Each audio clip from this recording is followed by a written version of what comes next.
Budget অধিবেশন খুব important একটা অধিবেশন, সেখানে ঠিক আছে বাক বিতণ্ডা তো হয়, আমরা সব জায়গায় দেখি, পার্লামেন্টেও দেখি, সব জায়গায়, বিধানসভা তো আগেও হয়েছে।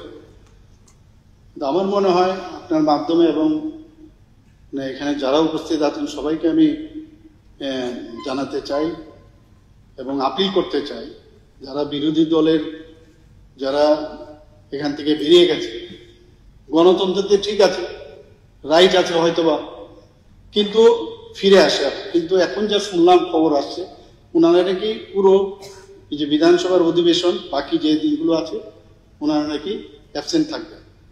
আমি আপনার মাধ্যমে আমি ওনাদেরকে আবেদন করতে চাই, রিকোয়েস্ট করতে চাই, গণতন্ত্রকে আপনারা মানুন, এখানে আসুন, এটা একটা ইম্পর্টেন্ট বিষয় বাজেট, সেখানে আপনারা আপনাদের কথা বলুন।